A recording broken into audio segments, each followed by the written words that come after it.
Hello, everyone. I am joined today by Joe Kirk from Seiko. Thank you for joining me, Joe. My pleasure. We're once again looking at novelties from Watches and Wonders 2025 here in Brooklyn, but we'll pretend like we're in Geneva. So there's been some really great releases this year from Seiko, and we are now seeing the return of the Tentagraph movement, which was a big launch from 2 years ago, I believe, including a very wild new design. Yes. So can you please take us through this model? I think wild is the perfect term, right? Very bold, very aggressive. This is not just a Tentagraph, but this is actually our first Tokyo Lion Tentagraph. So typically the Tokyo Lion design has been only so far debuted with the spring drive calibers. Mm-hmm. So we've had a variety of different spring drive calibers that utilize a sapphire bezel with luminous numerals throughout the bezel. And for this introduction, we wanted to take it in a totally new direction. So basically, instead of doing the sapphire bezel, we've introduced a new, incredibly highly faceted, brilliant hard titanium bezel and brilliant hard titanium case. So new material that has not been used on the Tokyo Lion design before, or used much throughout the Seiko catalog over the years. Yep. But it's it is what it is, right? It's as almost as brilliant as platinum, right? Yeah. It's this beautiful color and luster, but at the same time is hard, right? So twice the hardness of stainless steel. Yeah. So difficult material to work with, and when it comes to such a wildly geometric shaped case, it's like a diamond, right? There's so many facets and broad flat surfaces and this perfect Zeratz polish that it shimmers at every angle, and it's just so distinct and unique and something really out of the box for Seiko. Yeah. Bold, wild, and like I said, a bit aggressive, and as a lion should be. As a lion should be, yeah, exactly.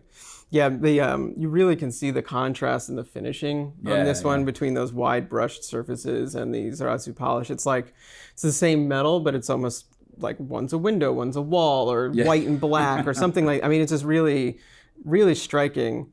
And these pushers. Yes, the pushers are a totally new design with these beautiful diamond cut facets and are still very ergonomic. So the usability, the functionality of them is incredibly high, and not as obtrusive as some of the chronographs we've made in the past. So yeah, it's a great design. I mean, you can really feel it grip your finger when you press onto it.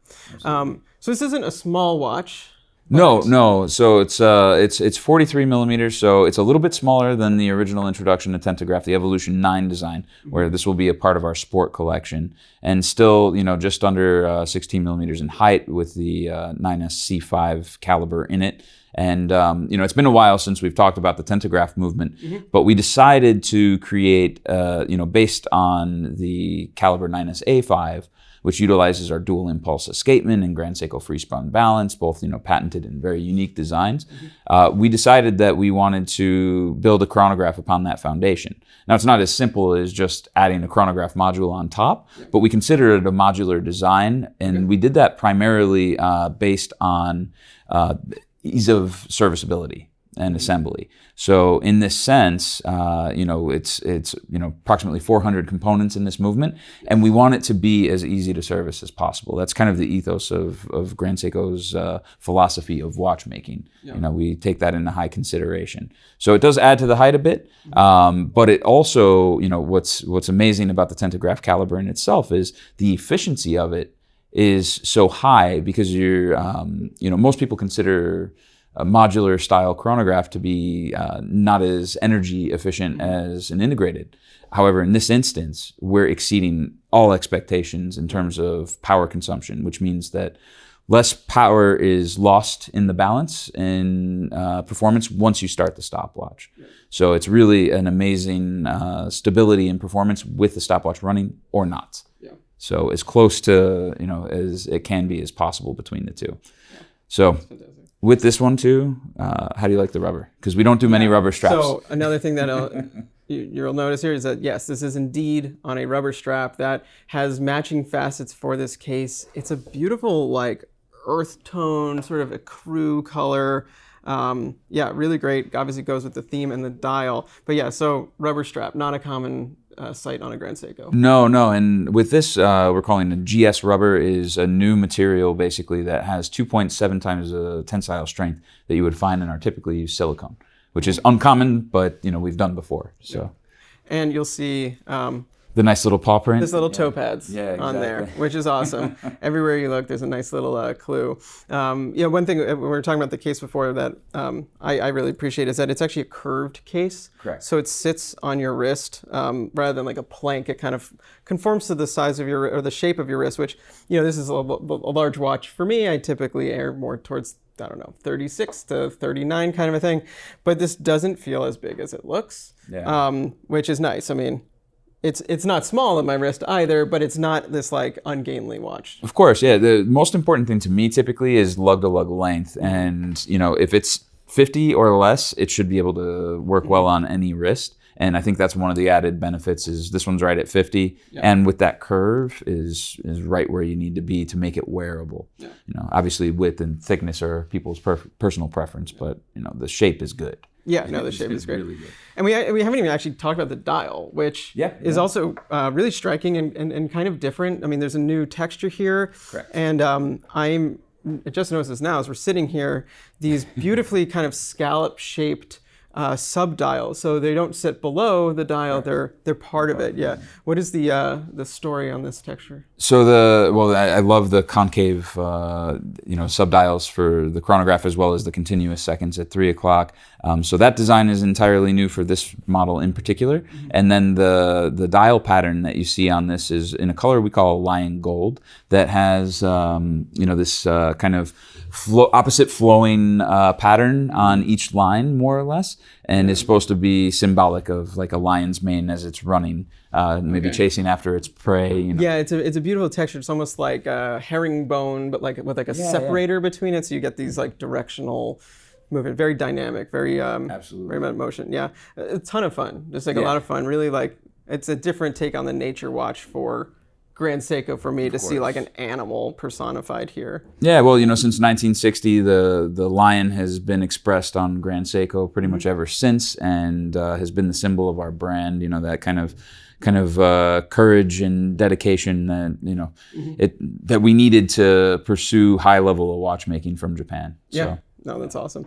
But it's not the only Tentagraph this year. We also have a new version of the original Tentagraph. So what do we have here? So this will be our Evolution 9 design as we introduced in 2023. So the same exact case, same bracelet and bezel design.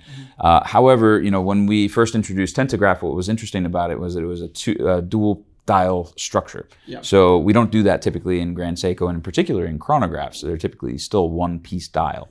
And so with this, we're able to change the colors easier. So, we have that kind of panda look with this very light frosted blue, very silver color with the Monty Wate pattern. So of course we love Monty Wate, and that texture is really dynamic. I love looking at it with a loop or even under a microscope. The texture is unreal. It's a really beautiful dial. It like looks like it's shimmering even when it's not in motion because of all the little flecks in it. And it looks great as this panda style. I actually really like the panda style also on this dial. It I think utilizes the space really well. I feel like it makes the negative space feel a little bit less open or something. So yeah, I mean, this is another sizable watch, 43 plus? Yes, yeah, 43.2. So just a little bit bigger in all facets, more or less, compared to the Tokyo Lion, which I found interesting. It's same movement, but we're able to downsize just very slightly on the Tokyo Lion Tentagraph design. Interesting. So yeah, it's obviously a bolder case and looks a little bit taller, but the Evolution 9, like I said, is same as the reference SLGC 001 that we introduced back in 2023, but with this new snow blue kind of, color. Yeah, well, it's just a new color, but it's a fantastic new color. It looks great. So, in terms of pricing, where are we with these two models? Yeah, so the Evolution 9 design will be the same price, or E9 we also call it. So this will be the same price as the original at $14,100, and then the Tokyo Lion Tentagraph will be $16,400. So you have to keep in mind that this is utilizing a very highly faceted case, which is very complex to create, but also the brilliant hard titanium material, which is also more expensive and harder to work with. So, well, absolutely beautiful. Some really interesting, aggressive sport watches. Great continuation of the Tentagraph line. Joe, thank you so much for walking us through these. Always walking us through the jungle or whatever. yeah. Thank you so much for watching. Please stay tuned for more content from Watches and Wonders, as well as Worn and Wound in general. We'll see you soon. Thank you.